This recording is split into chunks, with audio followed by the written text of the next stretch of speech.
I don't know nani anafaa kupata hii video, ashare mpaka President Uhuru apate, juu niko na haja sana ya kumwambia vile anapiga William Ruto Mount Kenya ni kitu ambao haiwezi fanya kazi unless they find another tactic.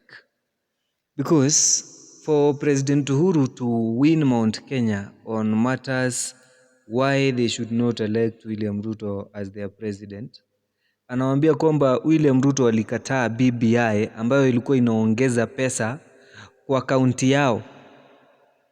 One thing the president is supposed to agree and admit is that BBI is normal and it can never be revived if at all the deputy president is going to become president after 2022. Na nimwambie in layman's understanding that why Kenyans are against BBI is for a very simple reason. There was a lot of content in that BBI, but all the president is speaking about is the money that was supposed to be increased for Mount Kenya and for those counties zenye ziko na votes nyingi. And I want to explain this in a very simple language. One, that particular phrase, that particular law yenye ilikuwa inaongeza pesa, ilikuwa ina propose kwamba wale one man, one vote, one shilling, ikimaanisha kwamba pesa zitapewa counties based on how much population they have, based on population. And one thing we should not debate about is that this law was created by someone, and that someone is not Uhuru, it's not Ruto, and it's not Raila Odinga. And why I'm saying this, it's not Uhuru because back then the president was in power when the constitution of 2010, the constitution 2010 was being made, and they did nothing about it.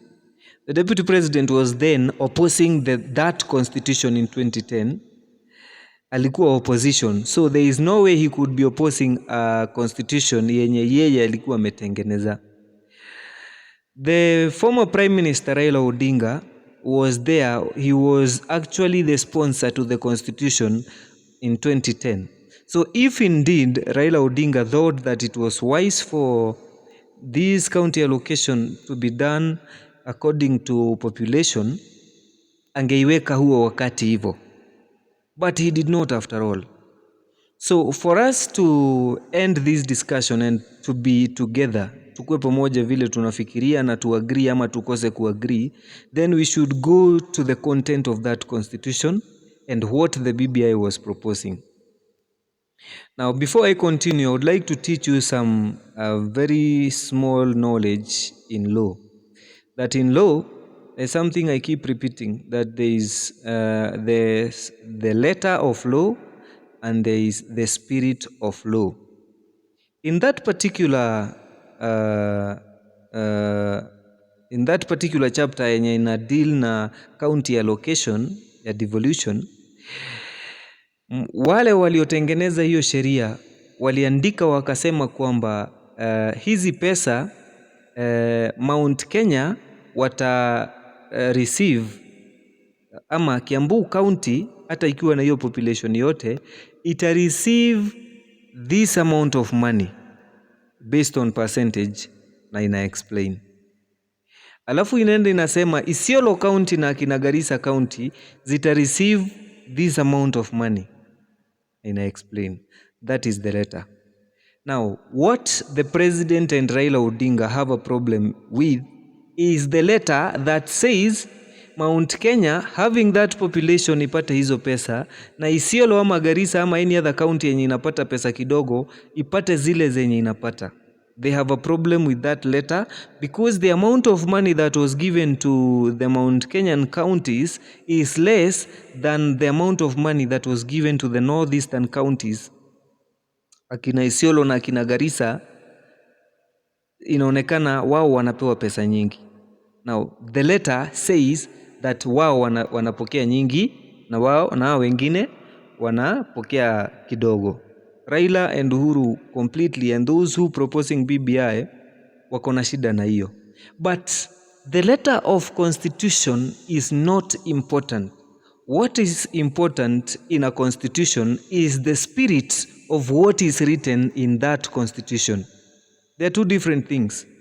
There is the letter of law and there is the spirit of law. The letter ni ukisoma maandishi without expanding and thinking about it through to get the meaning of that law.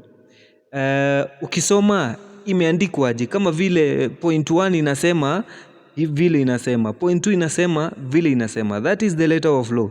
So letter inasema the what? County 1 inapata pesa kidogo kuliko County 2, yet County 1 ikipata pesa kidogo iko na population nyingi. Now this is where the spirit of constitution comes.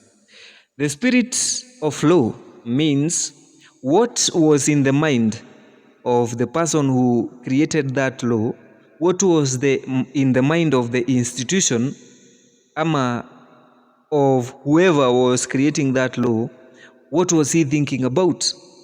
Now one thing I want to take here is that Mount Kenya wako na njia nyingi sana wanaweza tumia kupata pesa.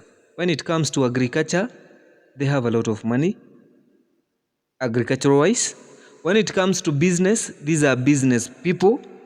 They are very close to Nairobi. They can easily move to Nairobi and do their business na wapate chakula cha jioni na wabakishe zile zenye watalipa nyumba na wafanye. Even if we are not talking about money, if we speak about access to food and the basic needs, it is more accessible in Mount Kenya than it is in Isiolo or Turkana or Garissa. Think about a place like Turkana where every mwezi wa nne January, every January munaona kwa TV watu wako njaa na watu wanakufa huko from the interior. Inasemekana kwamba watu wanakufa juu wako njaa, alafu unaona mtu mwenye labda ako rich zaidi ako na mbuzi 100 because that is how they count wealth. Mtu ako na mbuzi 100 lakini zote zimelala juu zimekufa zote juu ya jua. And this is why Turkana is being allocated a lot of money than Mount Kenya. It is because this man from Turkana has the necessary weather or climate that can help him to do any other business or agriculture. Turkana unaenda kulima mahindi ama viazi ukiwa umetoa wapi hewa ama mvua ya kukuza itatoka wapi? So there is nothing they can grow, and that is natural. They cannot do anything about that. So these guys depend on the government for their survival and their studies and their everything. If the government does not support them, then they are going to perish. They will die of hunger. But when you come to Mount Kenya, hata kama mtu ako na kashamba quarter acre, that shamba quarter acre is already productive. Already hiyo anaweza panda viazi, apate gunia kadhaa, auze alipie mtoto school fees, na kwa hizo viazi abakishe chenye atakula, na kwa hiyo bado ajenge nyumba yenye ataishi. But when you go to Turkana, they can do nothing about that. The only thing they can do ni kulea mifugo wale wenye wanaweza survive in those deserts. Isiolo the same, Garissa the same. But then the president and Raila Odinga are here telling us that they should not be given that money. If you don't give them a lot of that money and you educate their children 100% school fees paid, then who is going to help them? Because even that MP mwenye amejiweza akafika Nairobi hataki kurudi kwao because anajua kwao kuna ukame. So if at all there is anything that person can gain, he or she cannot gain more than what he can spend on food. So ile kitu kidogo anapata ni hand to mouth. In fact, it may not get to the hand. It is even very difficult kupatana na mtu wa Turkana mwenye ameishi Turkana na amenona.